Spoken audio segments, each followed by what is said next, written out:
नमस्कार. आज आपण ॲटॉमिक हॅबिट्स या पुस्तकावर जरा सविस्तर बोलणार आहोत. हो, नक्कीच. आपण हे समजून घेऊया की अगदी छोट्या म्हणजे अणू इतक्या लहान सवयी कशाप्रकारे मोठे, कधीकधी अनपेक्षित परिणाम देऊ शकतात. अगदी.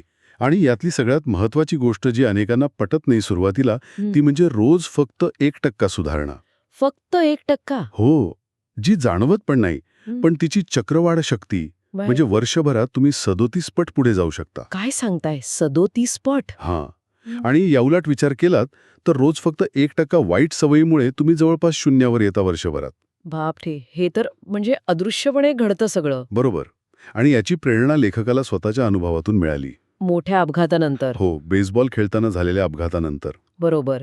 त्यांना परत उभं राहायला याच छोट्या सवयी कामी आल्या. अगदी.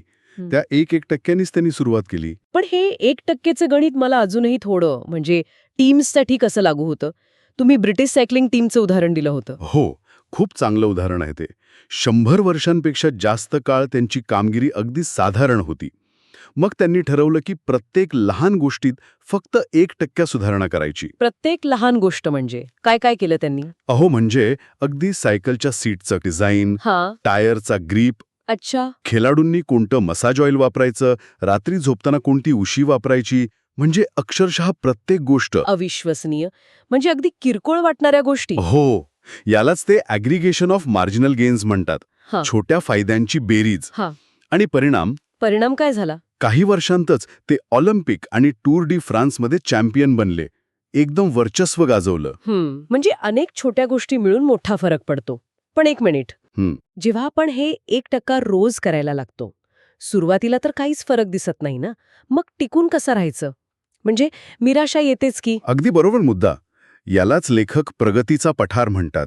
Plateau of latent potential. प्रगतीचा पठार. हो, म्हणजे सुरुवातीला तुम्ही मेहनत करताय पण परिणाम शून्य.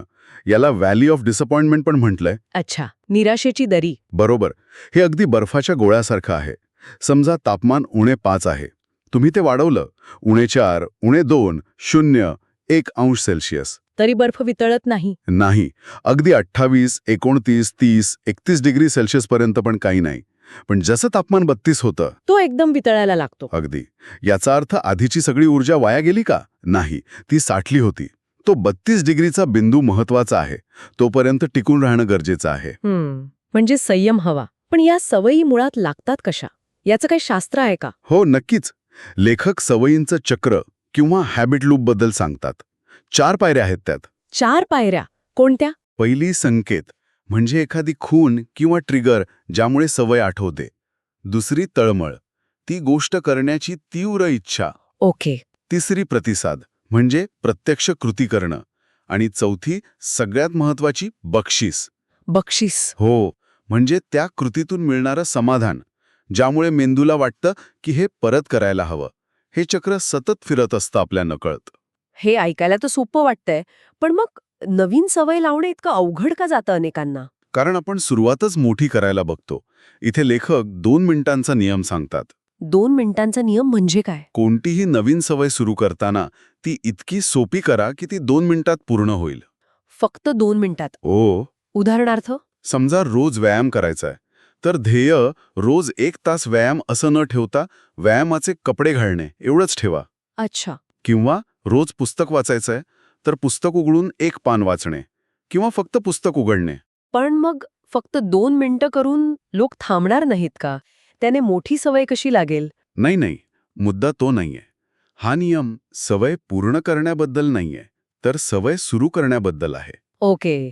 सुरुवात महत्वाची आहे. अगदी. एकदा तुम्ही सुरुवात केली की पुढचं सोपं होतं. ते पहिलं पाऊल उचलणं महत्वाचं आहे. तो जडपणा घालवण्यासाठी. कळलं. आणि अजून एक महत्वाचा मुद्दा होता, ध्येयांऐवजी प्रणालींवर लक्ष केंद्रित करा. हो. Systems versus goals. यात काय फरक आहे नक्की? ध्येय म्हणजे काय? तर अंतिम निकाल. समजा मॅरेथॉन पूर्ण करायची आहे. हे झालं ध्येय. बरोबर. पण प्रणाली म्हणजे काय? तर ती प्रोसेस, ती पद्धत जी तुम्हाला तिथे नेते. म्हणजे तुमचा रोजचा धावण्याचा सराव, तुमचा आहार, तुमची झोप, ही झाली प्रणाली. अच्छा. लेखक म्हणतात की जिंकणाऱ्या आणि हरणाऱ्या दोघांची ध्येय सारखीच असू शकतात, पण प्रणाली वेगळी असते. म्हणजे ध्येय गाठल्यावर आनंद मिळतो, पण तो क्षणिक असतो. पण चांगली प्रणाली असेल तर तुम्हाला सतत चांगले निकाल मिळत राहतात आणि प्रक्रियेतच आनंद मिळतो, फक्त ध्येय गाठल्यावरच नाही. उदाहरणार्थ खोली साफ करणे हे ध्येय झालं. बरोबर. पण नेहमी घर नीटनेटके ठेवण्याची सवय, ती वस्तू जागेवर ठेवण्याची पद्धत, ही झाली प्रणाली. म्हणजे प्रणाली जास्त टिकाऊ आहे. अगदी. आणि चांगली प्रणाली असेल तर यश मिळवण्याचे अनेक मार्ग आपोआप तयार होतात. तर एकंदरीत काय की मोठे बदल हे काही एका दिवसात होत नाहीत. ते रोजच्या छोट्या अगदी अणू इतक्या सवयींमधून हळूहळू घडतात. बरोबर. सातत्य महत्वाचं आहे, जरी परिणाम लगेच दिसले नाहीत तरी. आणि सुरुवात अगदी सोपी ठेवणं, तो 2 मिनिटांचा नियम आणि प्रक्रियेवर म्हणजे प्रणालीवर लक्ष ठेवणं. हे सगळं खूप महत्वाचं आहे. आता ऐकणाऱ्यांसाठी एक शेवटचा विचार. अशी कोणती एक अगदी छोटी 2 मिनिटांची सवय आहे जी आजपासून सुरू केली तर ती तुम्हाला भविष्यात जसं बनायचं आहे त्या दिशेने एक महत्वाचं पाऊल ठरू शकेल? विचार करण्यासारखा प्रश्न आहे, नाही का?